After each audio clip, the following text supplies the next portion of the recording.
Atos 2, 42, deixa a Bíblia aberta, que nós vamos olhar outros versículos bíblicos da Bíblia.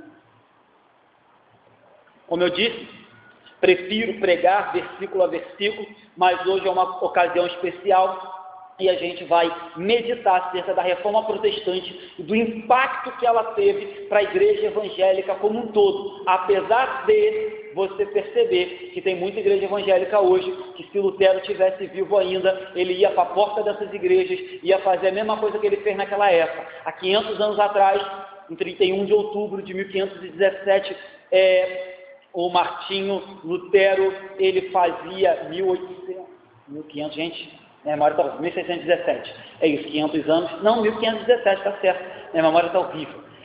Martinho Lutero colava 95 teses, pregava, né?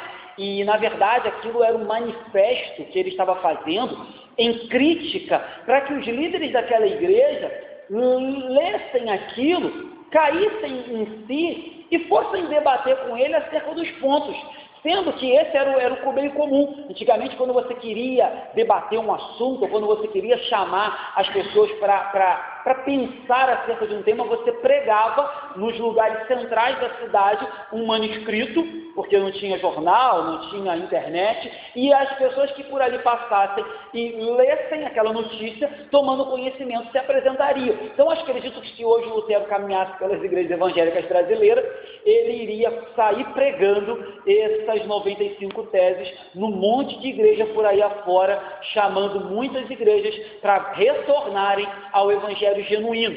Atos 2, 42. Só o comecinho diz assim: e perseveravam na doutrina dos apóstolos. E perseveravam na doutrina dos apóstolos. Como eu disse, queridos, a Reforma Protestante trouxe muitas contribuições para a sociedade como um todo, não apenas para a igreja. Às vezes as pessoas acham que a igreja ou a Reforma Protestante foi um movimento local e preso ou limitado à igreja ou a questões religiosas. Como eu disse, eu poderia falar de muitas coisas aqui, não vou perder tempo com isso, mas se você depois estudar e ler sobre a história da Reforma, você vai ver que foi por meio da Reforma Protestante, por meio de Lutero, que começou-se a se alfabetizar as pessoas comuns na Alemanha. Foi por meio de Lutero que começou-se a distribuir Bíblias para todo e qualquer crente espalhado pela face da terra.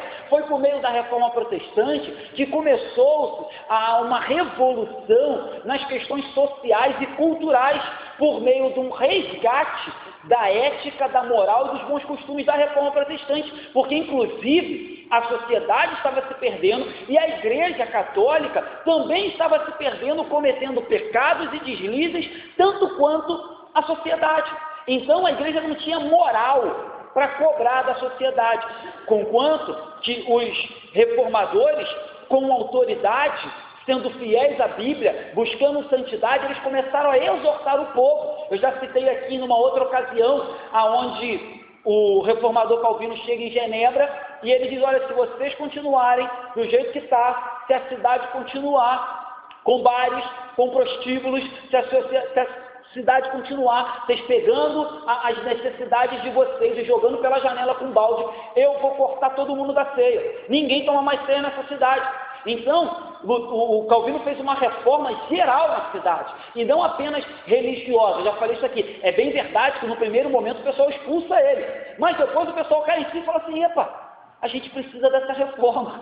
Chama Calvino de volta, que o negócio está muito louco. Então você vê, a cidade de Genebra vai passar a ter sistema de esgoto, sistema de coleta de esgoto, a pessoa jogava na rua, pela janela, por causa da Reforma Protestante, por causa dos ideais da Reforma. Os prostíbulos, os bares, a pecaminosidade da cidade vai diminuir, porque Calvino diz que enquanto ela não diminuir, enquanto a igreja não fizesse diferença, ele não ia dar ceia para ninguém. Então, a Reforma Protestante não se limita. O pastor Hidalgo, num livro que ele escreve sobre avivamentos, ele diz que a Reforma Protestante foi um avivamento.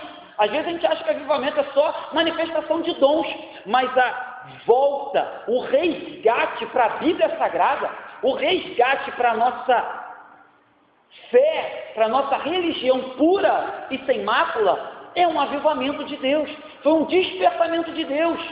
Quem, em sã consciência, iria levantar um movimento contra uma igreja poderosíssima, que detinha o poder e que mandava matar quem ela quisesse? Como aconteceu 100 anos antes, aproximadamente, existia um pré-reformador. A gente fala muito dos reformadores, mas eu poderia aqui também falar dos pré-reformadores. 100 anos antes, existia um homem chamado John Hus. Tem um vídeo completo da história dele no YouTube. É um vídeo bem antigo, mas vale a pena assistir. Ele vem com os ideais parecidos com o de Lutero. Ele lê a Bíblia, compara com o que estava acontecendo e fala, cara, está tudo errado. E ele começa a pregar. O final dele é a fogueira. E ele diz assim, olha, hoje vocês estão matando um ganso. Acho que é isso. Um ganso que não sabe dar longos voos. Mas em breve virá um cisne, daqui a 100 anos ele alçará voo e a reforma, ou talvez não tenha usado o nome reforma, mas o evangelho prosperará sobre o que vocês estão fazendo com a igreja de Cristo. Então, homens vieram antes e morreram. E aí você vê que em sã consciência, Lutero, Zwingli, Calvino ia falar, vou tentar fazer uma reforma, vou arriscar a minha cabeça, vou arriscar morrer. O próprio reformador Zwingli morreu, e aí já falei disso aqui também, nem tudo foi um mar de rosas, aconteceu guerras, e guerras mesmo físicas. O reformador Zwingli, ele era do entendimento que se justificava participar de uma guerra, e ele foi para uma guerra, e morreu na guerra, entre católicos e protestantes, guerra de verdade, de matar um ao outro. Então, queridos, esse era o contexto. Então, se você não entender que isso foi um avivamento, um despertamento, eu já falei sobre isso aqui também, quando falei sobre a nossa história, os congregacionais. Quem fundou os Estados Unidos foram reformados, protestantes reformados. Eles descobrem a reforma protestante na Inglaterra, e ali a coroa da Inglaterra a rainha começa a pegar no pé deles. Eles são os pioneiros do congregacionalismo na Inglaterra, e devido à perseguição da coroa, da rainha, querendo impor o que a igreja protestante tinha que fazer, eles saem de lá, e num navio chamado Mayflower, eles vêm em aproximadamente 40 protestantes. Eles fundam os Estados Unidos. Já falei sobre isso. Nos Estados Unidos, as faculdades de Yale, Harvard, e se não me engano, Princeton, as três, se não me engano, Princeton, é o nome de um pastor congregacional, as maiores faculdades dos Estados Unidos, fundadas por pastores congregacionais, crentes protestantes. Então foi um avivamento que impactou a humanidade, a sociedade, em todas as esferas. Como eu falava aqui há pouco tempo atrás, a gente critica muito, os crentes, eles são machistas, eles são bitolados, eles são isso, mas meu irmão, o contexto, a imagem, a ideia que a gente tem de sociedade hoje, de liberdade, de igualdade entre homem e mulher, de amor ao próximo, isso tudo parte de uma releitura da reforma protestante. Vai nos países árabes e pede lá igualdade e liberdade. Vai lá ver como funciona a sociedade. Então o pessoal está com um monte de pedra. Outra coisa, construções de hospitais. Cristãos foram os idealizadores, os primeiros, os pioneiros. Então hoje o pessoal taca muita pedra na igreja, mas não entende que a reforma protestante e o cristianismo como um todo, ele sustenta o que a gente conhece como sociedade moderna. Ele sustenta. Se a gente não tivesse, eu falava isso há poucas quintas-feiras aqui. Agora, meses atrás, a Arábia Saudita resolveu permitir que mulheres tirem habilitação. E as pessoas acham que o cristianismo é opressor. Então, o que a gente entende hoje como democracia, aonde que surge a ideia de democracia? Os congregacionais, quando chegam nos Estados Unidos, com a ideia de uma igreja democrática, emprestam os seus valores de igreja para a sociedade. Então, a ideia de democracia que começa no Estado americano, surge da onde? Da Bíblia, da leitura da reforma protestante, da leitura dos reformadores. Então, a reforma protestante foi e continua sendo um avivamento que, sem a qual nós estaríamos talvez vivendo ainda períodos bem complicados. Então, é muito interessante atender ou atentar acerca da reforma protestante. Queridos, então a reforma protestante, ela foi uma volta volta às origens, volta aos apóstolos, volta para a palavra de Deus, volta para o Cristo da palavra. Então ela foi uma volta. A igreja havia se perdido e eles foram voltando. Voltaram para os apóstolos, voltaram para a palavra e voltaram automaticamente para o Cristo.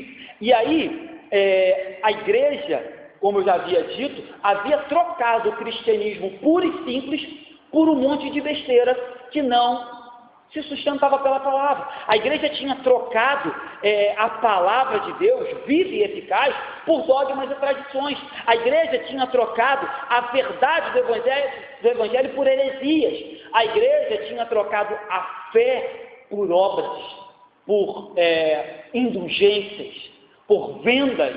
E aí, não mais se era salvo pela fé, mas por aquilo que se fazia e por aquilo que se podia pagar. Esse é o contexto. E aí, no contexto de reforma, algo que também chama muito a atenção, as igrejas reformadas, as igrejas que são fiéis à reforma, tendem a valorizar muito a pregação, porque isso é uma tradição reformada. A pregação sempre teve um papel muito importante. Se você olhar para o Antigo Testamento, os profetas sempre pregaram. Se você andar para o Novo Testamento e chegar na época do Novo Testamento, Jesus sempre pregou nas sinagogas. Se você chegar na época de João Batista, voltar um pouquinho, João Batista pregava. Se você andar mais um pouquinho, os apóstolos pregaram. Então, com o passar dos anos, isso se perdeu. A missa começou a ser feita em latim. O povo não entendia nada da pregação. Sabe, é só aquele negócio de fica em pé, senta, que eu nunca entendi como é que é, mas eu ficava, obedecia, e tudo em latim. E aí a reforma diz, não, a gente tem que voltar à tradição. E a tradição foi que a pregação, a palavra de Deus, sempre foi o meio pelo qual a igreja deve crescer e caminhar. Vamos voltar a pregar. Antigamente, os púlpitos, algumas igrejas na Europa ainda têm esse costume, os púlpitos ficavam de canto. A reforma protestante vem e coloca no meio o púlpito, para representar a centralidade da Bíblia. A Bíblia está no centro, a pregação é que ocupa o centro da igreja evangélica. Então eles voltam para isso. Os reformadores, Lutero foi um grande pregador, e ele dizia o seguinte: somente a palavra de Deus é o veículo da graça de Deus, ou seja, sem palavra não tem graça. Zwinglio, um outro reformador, dizia que a centralidade e a suficiência da Bíblia são os únicos meios pelo qual a igreja pode crescer. Ele dizia, pela Bíblia, pela centralidade dela e pela suficiência dela, a igreja cresce, é purificada e é reformada. Tanto que tem uma frase muito conhecida, que talvez até escandalize alguns irmãos, mas era a cultura da época, até hoje a cultura alemã. Lutero disse o seguinte: Lutero era monge, e nos mosteiros daquela época se produzia tanto vinho quanto cerveja na Alemanha, e até hoje. E aí Lutero diz uma seguinte frase, crendo nisso, que era a palavra de Deus que tinha edificado, purificado e reformado a igreja. E Lutero diz assim: eu não fiz nada. Enquanto eu estava bebendo cerveja no mosteiro, depois botaram ele para meter o pé no mosteiro e ele ficou fugido. A palavra de Deus fazia tudo. Ele disse, eu só preguei. E enquanto eu bebia cerveja, a palavra de Deus foi reformando tudo e foi fazendo aquilo que eu, como homem, não podia fazer. Porque eles tinham a ideia de que a palavra de Deus era um poder, que o Evangelho era poder para salvar o pecador. Então, eles tinham essa noção. E aí, o terceiro reformador, muito conhecido, Calvino, que já vem alguns anos depois de Lutero, ele consolida a teologia da reforma, e ele faz algo que talvez Lutero e Zwinglio não tenham feito. Ele aplica a Bíblia, como eu disse, em todos os aspectos da sociedade. Então ele vai aplicar a Bíblia em questões éticas, em questões políticas, em questões sociais, em questões econômicas. Tem livro de João Calvino falando sobre economia, de como o Evangelho nos joga luz na economia, de como o crente deve se portar ante a economia. Então a reforma protestante sempre teve esse intuito. E aí, entrando no nosso tema específico dessa noite, a reforma produziu vários documentos. Por que, pastor, que a reforma produziu documentos? Pense bem, você era católico, tudo que você conhecia até então era a igreja católica, e de repente começa uma reforma protestante, e você começa a escutar uma pregação na sua linguagem, da maneira que você entende, e começam a falar para você algumas coisas que você realmente, o Espírito Santo ilumina o teu coração, e você entende que é verdade, E aí você sai da igreja e resolve participar desse movimento protestante. A pergunta era, no que eu creio? No que a gente acredita? O que eu sigo? Qual é a nossa fé? E aí, os reformadores e o período pós-reforma foi um período onde as pessoas escreveram muito.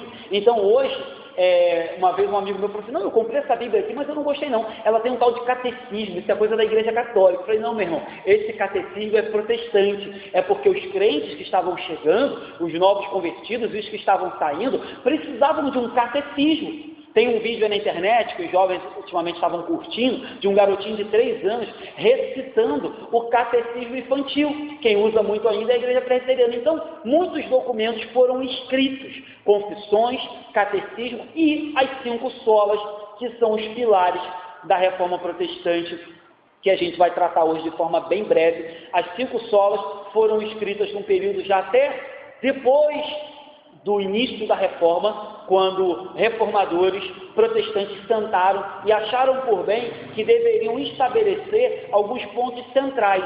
E aí, não foi Lutero, já foram homens que vieram seguindo a tradição de Lutero, fizeram as 5 solas. E qual é a primeira sola, pastor? A primeira sola que a igreja defendeu, abre lá comigo em 2 Timóteo, no capítulo 3. É a sola que significa sola scriptura. O que é isso? Somente a Escritura. Lutero se levanta, claro que não foi Lutero que escreveu a sola, mas durante a reforma, Lutero se levanta e uma das coisas que Lutero critica a igreja da época era que a igreja não era conduzida somente pela Escritura.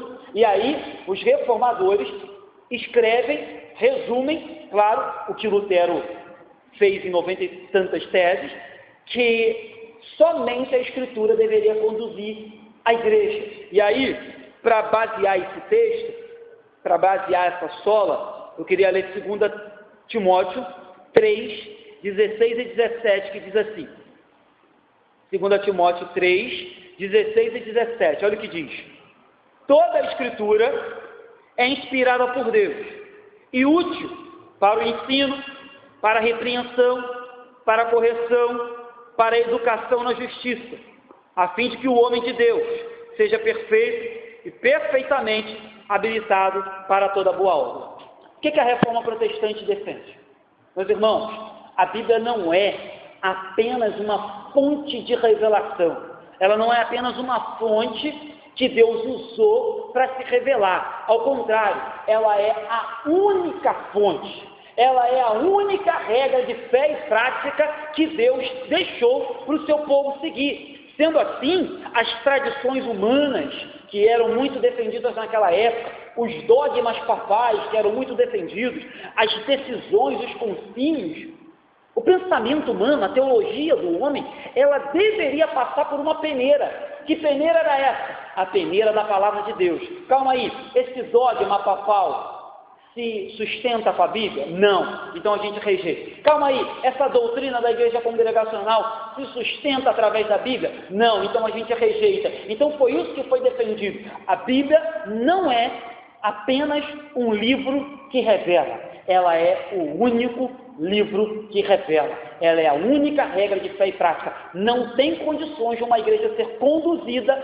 ou de uma igreja permanecer de pé saudável se não for à luz das Sagradas Escrituras. Então, ela não é um livro. Outra coisa que é muito interessante frisar, que alguns teólogos liberais, de manhã eu falei sobre eles, tentam falar. Eles dizem que a Bíblia contém a palavra de Deus.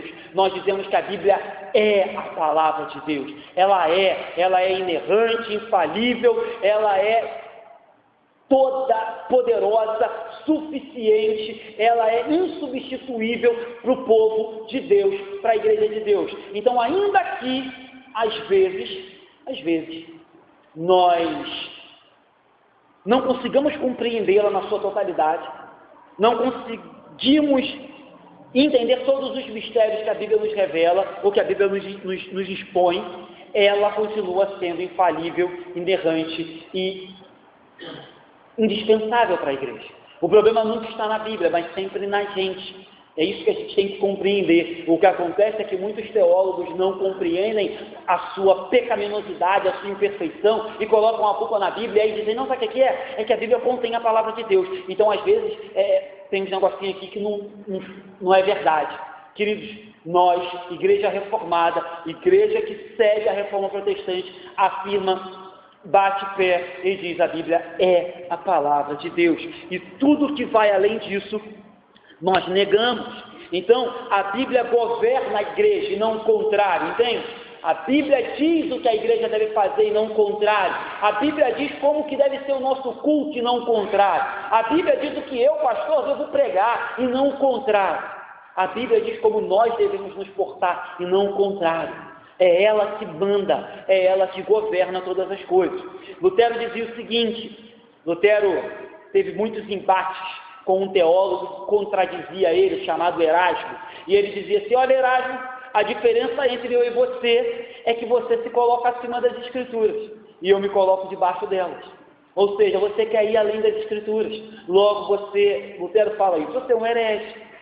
Você é herege porque você quer ultrapassar as Escrituras. O pastor Hernandes Dias Lopes, ele diz, a Bíblia ela tem a origem divina, ela vem de Deus, o seu conteúdo é infalível e a sua mensagem é salvadora. Então a origem dela é divina, o seu conteúdo é infalível e quando você prega, o efeito dela é salvador. Essa é a verdade sobre a sola Escritura. E aí, até pegando um gancho do que o Rafael falou aqui no momento do louvor, nós poderíamos responder o que aconteceu com ele com a sola Escritura. A sola Escritura evita que nós ouçamos ou caiamos em falsas profecias como ele escutou. O Rafael disse que estava trabalhando certa feita e uma senhora virou para ele e disse, olha, Deus está me mostrando que você precisa ir mais na igreja. Aí Rafael falou, olha minha irmã, eu vou na igreja terça, eu vou na igreja quinta, eu vou na igreja sexta, eu vou na igreja domingo de manhã e à noite, e ainda às vezes tem ensaio. Eu acho que a irmã está equivocada. Aí ela, não satisfeita com a sua profecia errada, ela diz, mas Deus está me mostrando que você está dormindo pouco. Você está dormindo mal. Rafael falou, minha irmã, me desculpa, mas novamente você está errada, porque eu durmo igual uma pedra, eu não acordo para nada. E ela ainda fez uma terceira profecia do cão, do demo, que de Deus não era, e pela terceira vez Rafael refutou ela. Contudo, se aquela irmã entendesse o que é só a Escritura, ela não ia ficar falando bobagem, ela não ia passar vergonha, porque só a Escritura diz, eu me contento somente com a Escritura, tudo que vem além da Bíblia eu rejeito, porque Apocalipse diz que eu não posso acrescentar nem tirar nada. Então, se alguém quer me trazer alguma coisa, me traga na Bíblia. Se alguém quer me revelar ou me falar alguma coisa, me diga qual o capítulo e o versículo. Foi isso que a gente falou aqui de manhã. Não venha com blá blá blá. Não venha com historinha para mim, porque vai passar vergonha. Eu sou reformado, protestante, e o que passa da Bíblia eu não aceito. Eu tenho o Espírito Santo. Deus não precisa de garotos de recado, fala comigo. Ainda que de manhã nós falávamos isso. Pode ser que Deus use um irmão para falar contigo? Sim. Pode ser que você esteja desatento, pode ser que você esteja talvez se afastando dos caminhos do Senhor, e o Senhor use alguém, mas se for fora da Bíblia, meu irmão, pode ter certeza, é ego, é soberba, é arrogância, é pessoas querendo arrogar para si aquilo que elas não têm o poder da palavra de Deus, o poder de profetizar, que é o poder da palavra de Deus. Nós, pastores, nós anunciamos o Evangelho, num sentido bem menor, a gente até poderia dizer que nós profetizamos, mas no sentido original de profetizar, de palavra viva, ninguém pode fazer isso, porque nós cremos no sola Escritura. Somente a Escritura é a nossa regra de fé. Nós não procuramos curandeiros, nós não procuramos adivinhadores, isso é coisa de outra religião. Nós não procuramos a irmãzinha que revela, eu tenho a Bíblia que é a revelação de Deus. Nós não procuramos culto de poder, porque o nosso Senhor tem todo o poder e habita em mim e em você. Nós não procuramos essas coisas. Não procuramos porque eu me contento só com a Bíblia. Foi por ela que homens e mulheres morreram. E eu valorizo ela. Ainda que creia na manifestação do Espírito Santo, nos poderes, nos dons que Ele faz quando quer e como quer, eu me contento com a Bíblia. E se está fora da Bíblia, eu não quero. Não quero, porque sou protestante reformado. Voltando para cá, segunda sola. A segunda sola a gente vai ler lá em Romanos 1. Abre lá em Romanos 1. Romanos, capítulo 1, esse é um versículo muito conhecido da igreja. A segunda sola, queridos, ela se chama sola fide. O que é sola fide? Só a fé. Então, os reformadores dizem, olha, a igreja tem que ser conduzida só pela Bíblia. E aí, tem um porém, só pela Bíblia e somente a fé é o instrumento que pode justificar o homem. Não é pelas obras, não é por comprar indulgências, não é por dar dinheiro na igreja, não é por fazer parte de campanha, é a fé, é o instrumento que Deus estabeleceu para justificar o homem. Vamos ler? Romanos 1,17. Visto que a justiça de Deus se revela no Evangelho de fé em fé, como está escrito, o justo viverá por fé. Esse foi o trecho que Martinho Lutero teve um encontro de verdade mesmo, aonde foi o divisor de águas que ele resolveu começar a reforma protestante. Porque Lutero dizia que como um monge, ele era um monge muito fiel, ele era um monge agostiniano, já falei sobre isso aqui, e a linha de Agostinho era uma linha muito bíblica, muito dura, ele lia a Bíblia, ele era professor, ele era mestre em Bíblia, ele se autoflagelava com penitências para conseguir o perdão de Deus, e ele nunca conseguia ter paz no coração e ter certeza de salvação. E certa feita ele se deparou com esse texto, e quando ele leu, o justo viverá por fé, ele falou, como? Eu estou me autoflagelando, eu estou me agredindo, eu estou fazendo um monte de coisa e não encontro paz, e a Bíblia está me dizendo que o justo vai viver pela fé, é só isso. E aí os olhos de Lutero se abrem e ele entende que a justificação de todo crente é somente pela fé, independente do que você faz ou deixa de fazer. Exemplo muito claro disso, ladrão da cruz, foi salvo por meio da fé. Só isso, não fez nada, não comprou indulgência, não participou de igreja. Ah, pastor, a gente deve fazer isso? Participar da igreja? Deve. A gente deve ler a Bíblia? Deve. A gente deve fazer parte da comunhão? Deve. Mas não é isso que te salva. O que te salva é a graça mediante fé. É isso que te salva. O justo viverá pela fé. Então, nós somos salvos por meio do sacrifício de Cristo na cruz, e não pelas obras. As obras são uma consequência de alguém que é salvo. Então Deus te salva, e a partir do dia que você é salvo, você começa a praticar boas obras, você começa a se tornar santo, você começa a ter uma vida coerente com a palavra de Deus. Fora isso, não é isso que vai te salvar. Então a fé é o instrumento, guarde isso, porque a fé não é a causa da nossa salvação, entende? A fé não é a causa da nossa salvação. A nossa salvação, ela não parte da fé. A fé é o instrumento. Eu vou falar já qual é a causa da nossa salvação. A causa da nossa salvação é a graça de Deus. É o favor imerecido. Essa é a causa. Ali é o gênesis da nossa salvação. E qual foi o instrumento? Qual foi a ferramenta que Deus escolheu que nós alcançaríamos essa salvação? Mediante a fé. É isso que a gente vai ler já. Mas grave isso. A fé não é a causa. Ela é o instrumento. Então, vale a pena também ressaltar aqui que essa fé não é uma fé apenas intelectual, não é uma fé apenas emocional, porque a Bíblia vai dizer que até os demônios creem e tremem diante de Deus. A Bíblia vai dizer que naquele dia muitos dirão, Senhor, em teu nome nós fizemos milagres. Então, essa fé, que é o instrumento que salva, não é essa fé barata que se vendem por aí. É a fé que é dom de Deus. É a fé que é dada, concedida pelo nosso Espírito Santo, pela terceira pessoa da Trindade. Essa é a fé que nós cremos, que nos leva a crer incondicionalmente num Deus que nos amou, ainda quando éramos pecadores, perdidos, miseráveis. Essa é a fé. Então, a reforma protestante rejeita tudo. Por isso que hoje é um absurdo, mas um absurdo muito dos grandes, você ligar a televisão e ver o camarada, o Valdomiro, vendendo tijolinho. Acho que eu já falei isso aqui. O Valdomiro, ele podia abrir um Ceasa, um mercado, porque ele já vendeu tijolinho ungido, fronha ungida, meia ungida. Aí ele não é bobo nem nada, vendeu a fronha, ele foi vender o travesseiro depois. Não é bobo, né? Fez o kit. O Valdomiro já vendeu uma redinha, Sim, por causa daquela passagem da pesca maravilhosa, ele vendeu uma redinha assim. Se eu não me engano, lá dizem que tinham 157 peixes que foram resgatados. Ele vendeu por R$157, uma redinha desse tamanho assim. Então, assim, é um absurdo você entender que existem algumas igrejas hoje que se dizem evangélicas e estão fazendo aquilo que Lutero combateu.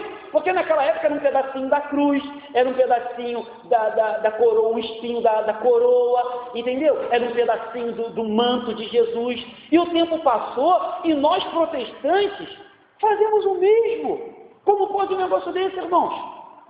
Sério, eu parei aqui porque eu esqueci, mas o Valdomiro já vendeu tudo, ele já vendeu lâmpada, ele já vendeu vassoura. Procura na internet que você vai ver. Ele tinha que montar um Ceasa, aquele malandro, um Ceasa. Ele já vendeu água, óleo.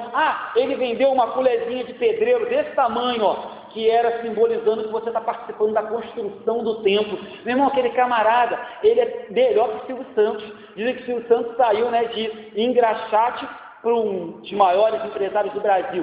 Valdomiro é mais empresário do que Silvio Santos, só que ele é um blasfemo, só que ele é um herege, só que ele faz uso da palavra de Deus para enriquecer aquele herege. Então, queridos, é muita loucura, é muito revoltante saber que nós saímos de lá por causa disso e hoje vem os camaradas que se dizem evangélicos fazer isso. Eu acho que tem que ter uma lei no Brasil que proibisse esses camaradas de chamar evangélico. Tinha que ter um negócio desse. Tinha que ter uma lei que proibisse, fechasse aquele negócio. Eles fazem mais mal, queridos, mais mal do que as outras religiões. Mais mal. Eles escandalizam mais do que as outras religiões. E é lamentável, porque você vê que vai totalmente de encontro à palavra de Deus e aquilo que os reformadores queriam para a Igreja de Cristo. Voltando para cá, terceira sola. E aí então, beleza. O que conduz a igreja é somente a Bíblia, pastor. O que justifica o pecador, o instrumento que leva o pecador à graça, à salvação, é somente a fé. Tá, mas então, como que a gente é salvo, pastor? Já que essa fé é somente um instrumento, nós somos salvos sola gratia, ou somente pela graça de Deus, pelo favor imerecido. Vamos ler lá em Efésios 2. Efésios, depois Corinto, Gálatas, Efésios 2.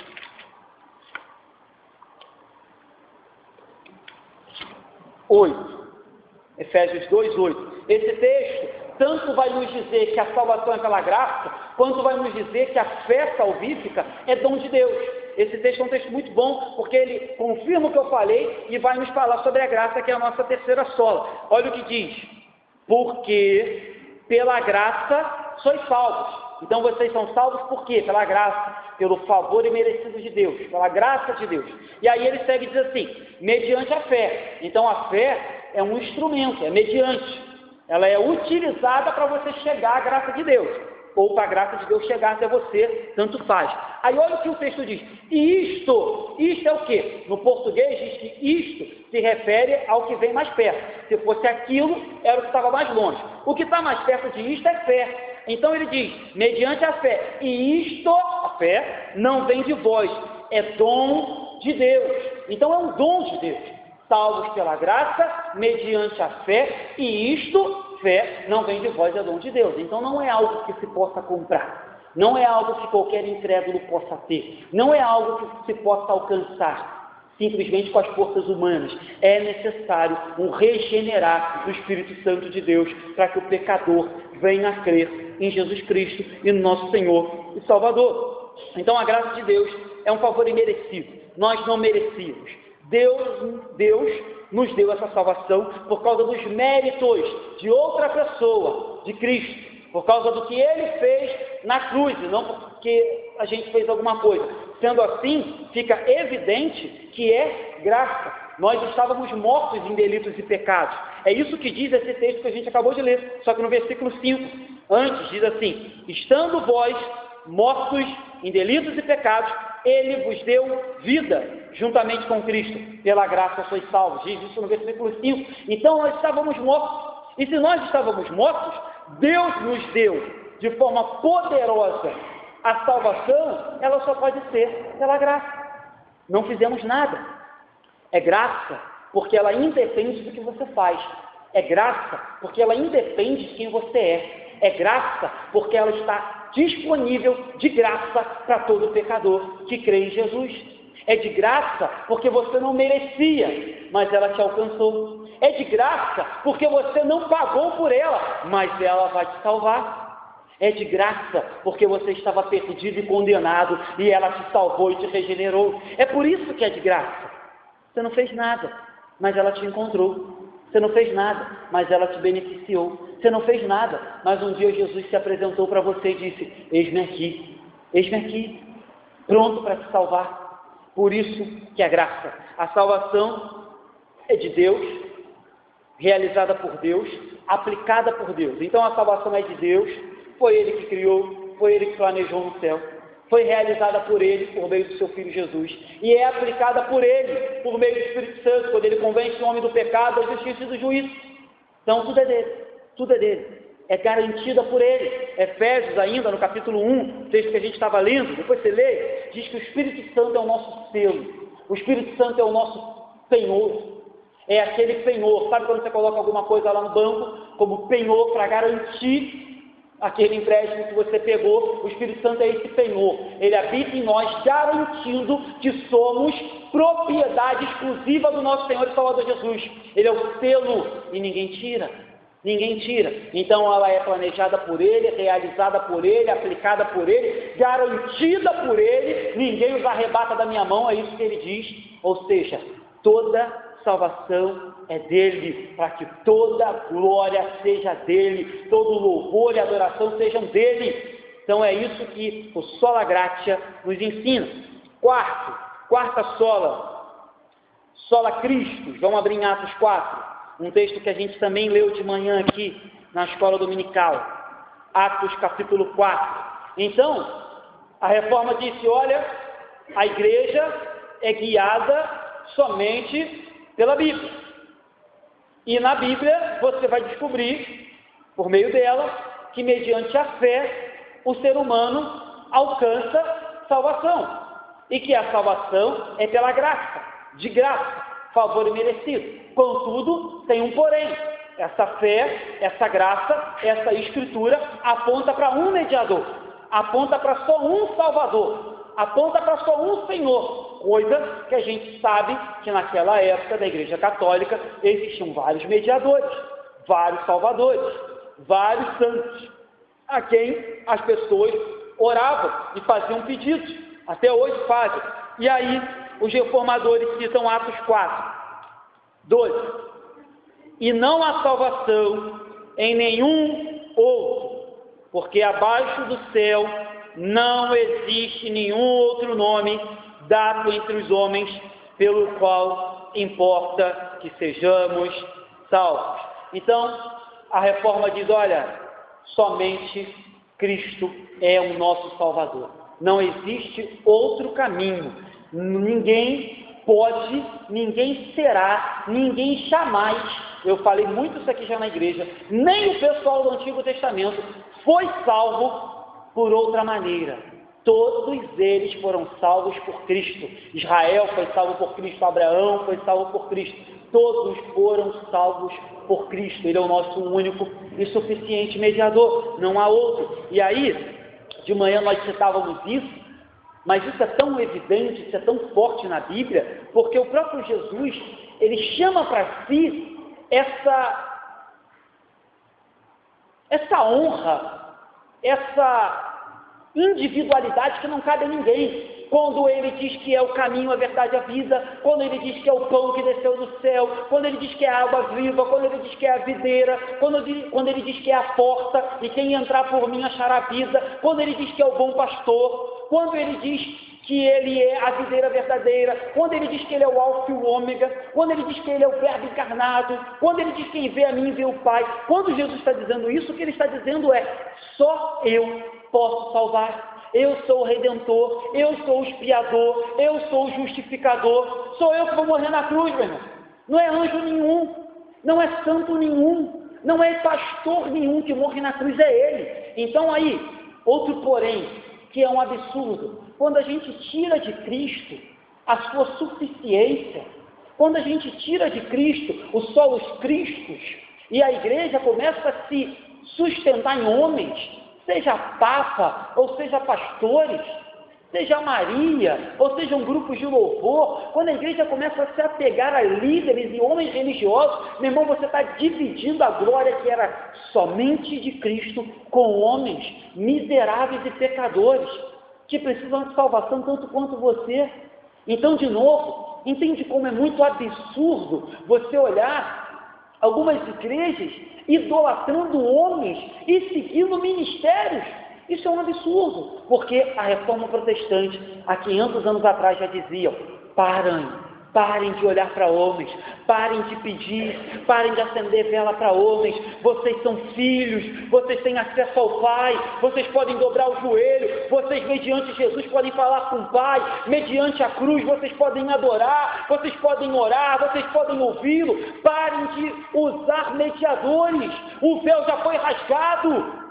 Você é filho, mas ainda hoje, igrejas evangélicas e outras igrejas por aí afora continuam pegando ídolos e colocando entre Deus e os homens, fazendo com que os seres humanos continuem a viver sobre um jugo que há 500 anos atrás Lutero e os reformadores nos disseram que a gente não precisa mais viver, vivendo numa religiosidade absurda que a gente não precisa mais viver, dependendo de migalhas de homens, quando você tem acesso à mesa do Pai, quando você é filho. É bom ouvir o pastor pregar domingo, eu já falei isso aqui, é bom, mas meu irmão, você tem acesso à mesa, você tem acesso à sala do trono, tu é filho, tu tem acesso ao banquete, tu tem acesso à palavra, tu tem o Espírito em ti.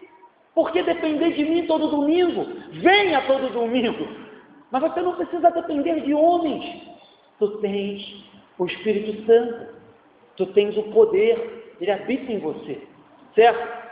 Vamos lá? Então o mesmo Jesus que morreu, ressuscitou e agora está à destra do Pai, continua edificando a sua igreja mediante a sua palavra. Sem ela não existe edificação da igreja, sem ela não existe crescimento. A gente pode até inchar, mas crescer não dá. E para terminar, o último sola, o Soli Deo Gloria. Quem conhece o pastor Idauro e o segue na internet, o pastor Idauro cita sempre isso no final de seus textos, dizendo que somente a Deus a glória, inclusive dos textos que ele escreve. Então, o que significa Soli Deo Gloria? É que somente a Escritura conduz a igreja, a fé é o instrumento que conduz o ser humano a alcançar salvação, a graça é o motivo pelo qual Deus nos salvou, Cristo é o único Salvador, e tudo isso para uma única coisa, para a glória, o louvor, a honra e a exaltação do nome de Deus. Soli Deo Gloria, ou seja, tudo foi planejado, tudo foi criado, tudo foi arquitetado para a glória dele. Já falei isso aqui, quero repetir, a história da Bíblia não é a minha história, não é a tua história, é a história da glória de um Deus Todo-Poderoso que salva homens e mulheres pecadoras. Essa é a história da Bíblia, não é a tua história, não é a história de Davi, por mais que a gente use a história de Davi e aprenda um monte com ele, não é a história de Jó. Tenho estudado a história de Jó essa semana para pregar sexta-feira, mas ainda que seja a história de Jó, esteja aqui, não, a Bíblia é a história de um Deus todo-poderoso que resolveu na sua soberania criar o mundo e tudo que nele existe e dizer que tudo que nele há iria um dia dobrar o joelho e dizer que ele é Senhor. Um dia todo joelho se dobrará. Um dia a natureza geme pela redenção. A natureza espera o momento em que ele voltará e irá restaurar todas as coisas. E nós esperamos esse dia. Então, Soli Deo Gloria. Não há espaço para a glória de homens. Não há espaço para a glória de igreja. Não há espaço para a glória de ministério. Não há espaço para a glória de nada, queridos. Nós servimos a um Deus que Ele não divide a glória dele com ninguém. Então, se um dia a glória dele começar a ser dividida contigo, com o teu ministério, com o teu louvor, com a tua pregação, pare agora, antes que Ele te mate, como fez no Novo Testamento. O pessoal acha que no Novo Testamento Deus é só amor, né? Vai lá em Atos, matou Ananias e Zafira e matou, se não me engano, o rei Herodes.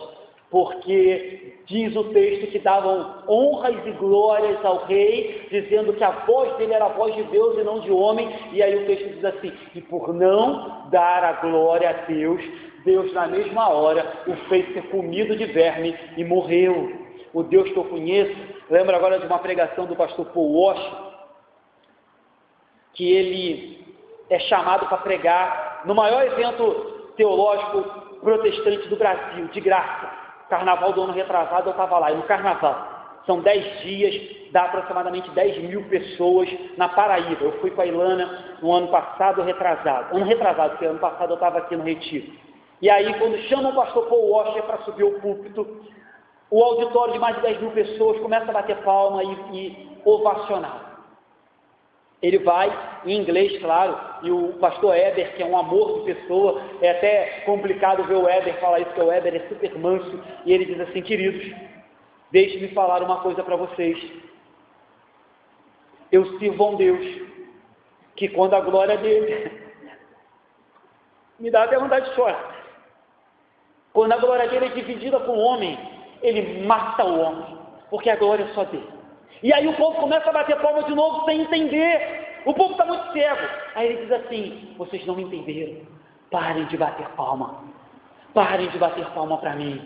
A glória é toda dele. Eu não quero palmas. Eu não quero cair morto aqui agora, porque eu sirvo um Deus que toda honra e glória é dele. Esse é o contexto. É claro que nem toda palma tem esse intuito, mas a gente vive num contexto evangélico onde, sinceramente, tudo é palma. Algumas igrejas batem palma para tudo, e sem querer, alguns pastores e alguns ministérios de louvor começam a criar no seu coração um sentimentozinho de, hoje foi bom, o pessoal bateu palma, hoje foi legal, a igreja deu glória a Deus, hoje foi bom, o irmão pulou e deu aleluia. Glória a Deus, queridos, que isso não existe aqui, porque se tu dorme, se tu está acordado, para mim tanto faz, a glória é dele, o louvor é dele, certo? Então, não estou dizendo que em todas as igrejas isso seja feito de forma errada, mas é só para que a gente tenha uma ideia de que quando a gente fala que a glória é toda dele, nada pode ficar para a gente, nada. Se a igreja cresce, a glória é dele. Se pessoas são salvas, a glória é dele. Se pessoas são curadas, a glória é dele. Se pessoas são consoladas, a glória é dele. Se portas de emprego são abertas, a glória é dele. Tudo é dele. Quem é o homem para se colocar no lugar de Deus? Às vezes eu acho que alguns seres humanos atingiram um estágio de loucura, de insanidade, de pecaminosidade tão grande, que eles não conseguem entender o que eles estão fazendo. Tentar tomar a glória de um Deus que jamais dividirá a sua glória. Pagarão alto preço. E que Deus nos livre de ter que pagar o preço por um dia usurpar aquilo que não é nosso. A glória é somente dele. Toda honra, toda glória e todo louvor não é como é que eu vou te falar? Não é um mantra evangélico. Não é uma reza, toda honra, toda glória e todo louvor, não. É verdade. É toda honra mesmo. Toda glória e todo louvor somente a ele. Para terminar, queria fazer uma rápida reflexão. É muito bom ouvir, meditar, aprender sobre a reforma, sobre 10% do que foi a reforma, foi o que a gente meditou nessa noite. Contudo, meus irmãos, é necessário, extremamente necessário, que a igreja continue se reformando. É necessário que a reforma continue. Ah, pastor, inclusive aqui na nossa igreja? Sim, inclusive aqui. Porque aquele que está de pé deve vigiar. É claro que existem igrejas hoje que elas precisariam passar por uma reforma geral, reforma total, igual a gente está fazendo lá na casa pastoral. Mas ainda a nossa igreja deve, todos os domingos, todos os anos, a gente está chegando no final do ano, é o momento ideal para a gente refletir isso, e aí cada um pode fazer a sua própria reflexão e perguntar, no que eu preciso me reformar? Uma igreja reformada deve estar sempre se reformando. Uma igreja reformada deve ter a consciência de olhar para si, e aí isso começa em cada crente dessa igreja, e se perguntar: estou me afastando da Escritura? Estou colocando no lugar da fé o ministério? Estou colocando no lugar da graça o que eu faço ou o que eu deixo de fazer na igreja? Estou colocando no lugar de Cristo o pastor? Estou dando a glória para outra pessoa? Isso deve ser, meu irmão, uma avaliação que deve ser feita por nós todos os dias. Quando a gente olhar para a igreja, olhar para nós mesmos e entendermos que a gente está se afastando, volte para a Bíblia, volte para os apóstolos, volte para Jesus e volte para aquilo que os reformadores ensinaram. É só isso que a reforma fez, nos chamou de volta. Tem uma campanha na internet de alguns católicos, e a campanha deles é o seguinte: protestantes, voltem para casa. E aí, alguns pastores evangélicos deram a seguinte resposta: nós já voltamos há 500 anos atrás, quando voltamos para onde nunca deveríamos ter saído, das Sagradas Escrituras, porque dela procede a vida, dela procede a palavra de vida eterna. Dela nós podemos dizer: para onde iremos, Senhor, se só Tu tens as palavras de vida eterna? Aqui. Então essa é a resposta: voltamos para casa. Só que, contudo, nós somos pecadores, e com grande facilidade nós pecadores, às vezes nos afastamos. Então, se você estiver assim, se um dia você entender que o pastor dessa igreja e que nós estamos assim, vamos sentar e vamos voltar para onde nós não devemos sair. Então, meus irmãos, é evidente que é necessária uma reforma nas igrejas brasileiras. Temos igrejas sincréticas, igrejas que acreditam que um copo d'água em cima da televisão tem poder, igrejas que acreditam que o suor de determinado líder tem poder, igrejas sincréticas, igrejas que trouxeram o misticismo de outras religiões e colocaram dentro do evangelho. Rosa, meu irmão, se você levar minha avó, que é espírita, para um culto desse, ela vai se sentir em casa.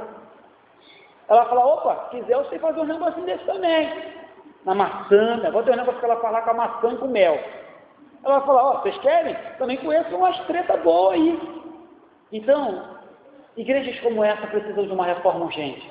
Igrejas sincréticas, igrejas místicas, outro tipo de igreja que precisa de reforma urgente, igrejas pragmáticas, igrejas que fazem de tudo para atrair as pessoas, igrejas que fazemos qualquer negócio, venha, aceitamos qualquer parada. Essas igrejas precisam de uma reforma urgente. Igrejas liberais, igrejas que aceitam as pessoas. Não que nós não aceitemos qualquer pessoa, aceitamos qualquer pessoa, mas quando elas chegarem aqui, elas aprenderão que devem viver em santidade. Mas as igrejas liberais aceitam as pessoas de qualquer maneira. Igrejas que só buscam dinheiro, que só buscam sucesso. Enfim, essas igrejas precisam, o quanto antes, de uma reforma protestante. Infelizmente, essas igrejas já não saudam mais, já não iluminam mais, já não influenciam mais, já não podem mais ser chamadas de casa de oração, já não podem mais ser chamadas de casa de Deus, já não mais podem ser chamadas de corpo, de família. Existem igrejas onde você entra e sai, você não sabe nem teu nome, o pastor não sabe nem quem é você. Quem você é ou deixa de ser, pouco importa para os irmãos, porque cada um só quer a tua bênção. Não podemos chamar esses lugares de igreja. Não podemos chamar esses lugares de uma comunidade terapêutica, como a gente tem falado aqui toda quinta-feira. Não podemos chamar esses lugares da casa de Deus, onde o Espírito dele habita. Não, esses lugares precisam que o Espírito Santo faça uma reforma o quanto antes. Senão, eles chegarão naquele grande dia e ouvirão o que Deus falou para as igrejas do Apocalipse. Serão condenados. O pessoal gosta muito de usar aquele texto de Apocalipse que diz assim: eis que dou a porta e bato. Se você abrir, se alguém abrir, entrarei e cearei com ele. Você vai escutar muitos pastores usando esse texto para evangelizar. Só que se você for ler o contexto e a verdade, aquele texto está sendo direcionado para uma igreja desviada, para uma igreja que abandonou Cristo e trancou ele do lado de fora. Uma igreja que pegou a Bíblia, tacou lá para fora, fechou a porta com Cristo e com tudo, chutou ele e está aqui dentro, fazendo o que quer. Esse é o contexto daquela passagem. Então, algumas igrejas naquele grande dia, igrejas como essa que eu acabei de citar, ouvirão isso de Jesus: apartai-vos de mim, vocês são mornos, e por isso eu vou vomitar vocês da minha boca.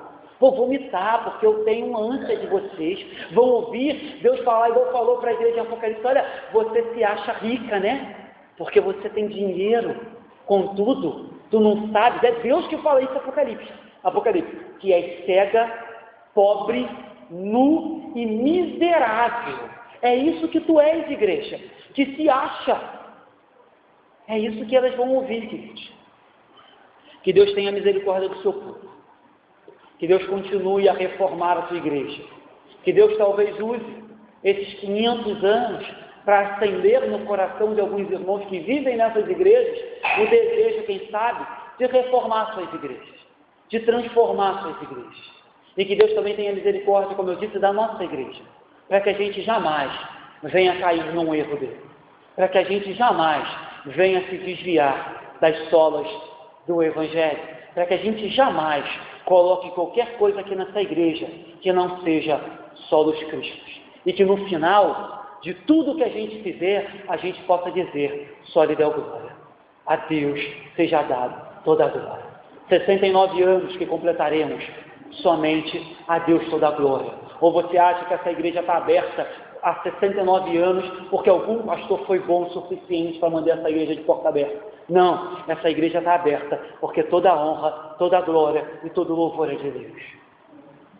Estamos precisando, com urgência, oremos, clamemos e vigiemos para que Deus não nos permita cair, ou que talvez também nos use como ferramenta e instrumentos para pregar o Evangelho puro e verdadeiro, do qual, há 500 anos atrás, Deus usou um monge para nos tirar da escravidão, da cegueira, da religiosidade e daquilo que não podia salvar, porque tudo que eles ofereciam não salvava. E Lutero aponta para aquele que salvava, o Filho de Deus.